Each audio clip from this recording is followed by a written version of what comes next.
Okay, so it's now almost a week, 8 days since I've watched Bloodshot, and I thought I would just give my reviews. I was giving my box office website a chance to kind of get the initial week, what, box office, I guess, how well the film did within the week. Um, so I thought the movie was really good. I'm not gonna give any spoilers except for things that if you've read the comics you will probably know, um, and things that you would have gotten from the trailer. So things like Project Rising Spirit. I think that was in the trailer, they spoke about it, and if most of you know Bloodshot's origin story and what PRS was doing to him and the whole thing. Okay, so basically the story was pretty good, the plot was very good. They obviously didn't want to jump straight into the whole Psyot storyline because then they're throwing kind of their whole like I don't know, if Bloodshot didn't do well, then they kind of, it's very hard to reset and restart with the Psyot storyline. So they handled it very well with just doing PRS and just giving Bloodshot an origin story. And it's like they can build on that because although they didn't talk about Psyots, there were no in credit scenes. They can build because like Bloodshot was with PRS for 5 years in the film, and you gotta kind of think to yourself, okay, in those 5 years, 5 years is a long period of time, so I'd like to think that they've got room to track back and be like, okay, this is what you did and all of that. So then they can build on if they decide, okay, the film's done well enough. Now, I don't think the opening day budget did the film any credit. We went to Gateway. For those of you who live in Durban or at least have been to Gateway, you know that it's a big cinema and Gateway's very popular. Firstly, Gateway was empty. We went to the Hot Boss 2 show, which, okay, so kids should be, most schools will be done around 1:30, which gives people about an hour to get to Gateway. And Gateway was empty, well, almost empty. I mean, there were people doing their regular shopping, but like the Starbucks there was pretty empty. The Kwai we went to was quite packed. And I think it's because everyone is scared about the coronavirus. And then we went into the movie. Now, it was an IMAX cinema, which for those of you who know IMAX is like really cool to watch a movie on. And literally there was 8 of us watching the movie. When we were booking, there was only one other person. And when we entered the cinema, we actually, Cass and I both looked at each other and like, that's probably like a movie reviewer, especially because there were 2 South African actors in the movie, and like we were talking to the guy outside, and he said about like 95% of the movie was shot in South Africa. And I actually, during the movie, I said, hey, that looks like a South African cop car in the one scene, and I was obviously right about that, which is pretty cool. And then there was another guy who also came alone. Okay, I know it's not really weird to go watch a movie alone. People do it all the time. But like he also seemed like a reviewer type. And then there were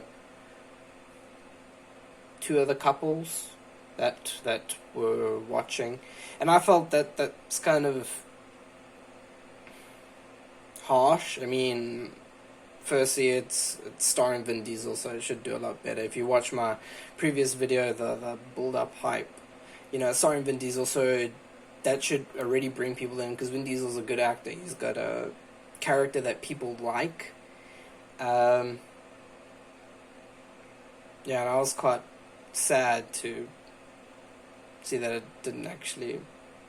Yeah, that there weren't many people attending. And then it's also a superhero movie, Valiant Comics. People, I mean,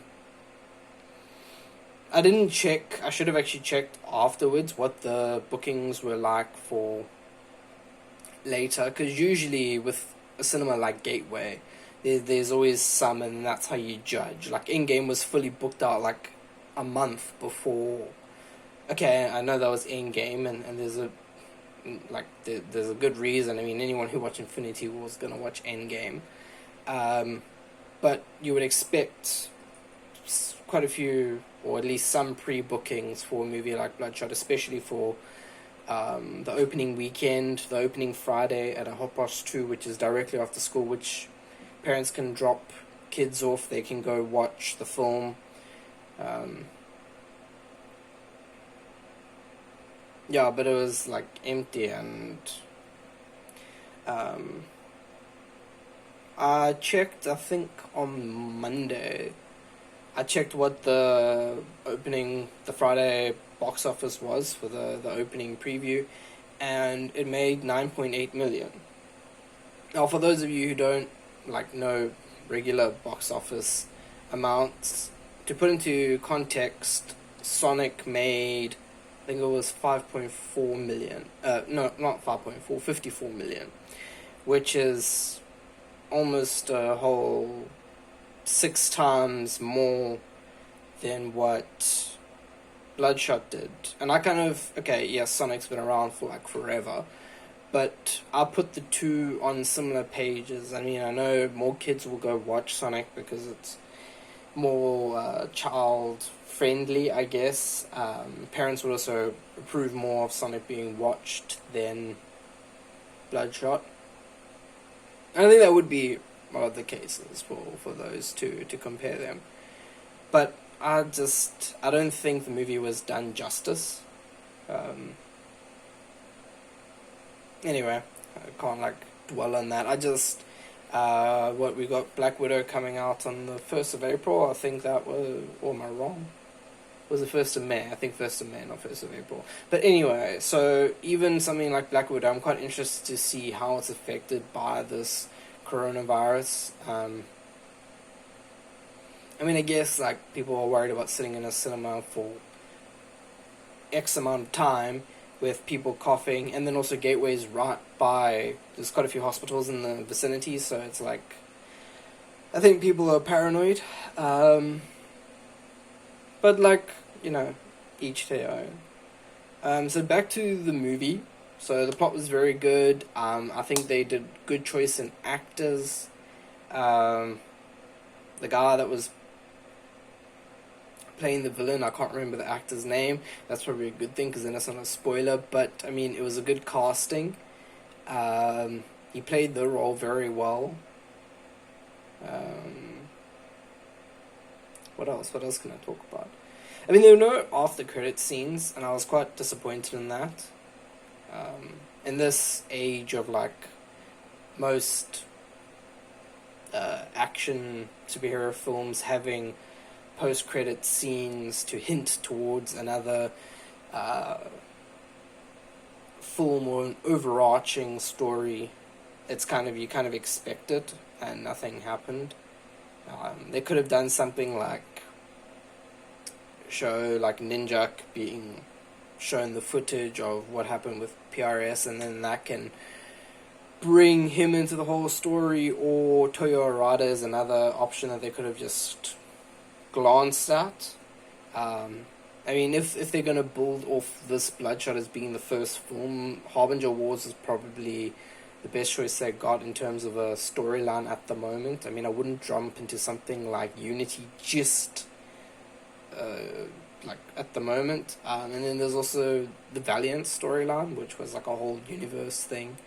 What was it with that creature thing? I can't remember what it was called. yeah, but I mean, they can build from here. I mean, if you look at, before we got Avengers, what we had, 2 Iron Man films, 1 Captain America, and 1 Thor film, if I'm right. So if we look at a similar equivalency, we have like 1 Bloodshot film, 1 Eternal Warrior, 1 Ninja, and maybe bring an Exo Manowar as well, and then they can build from there.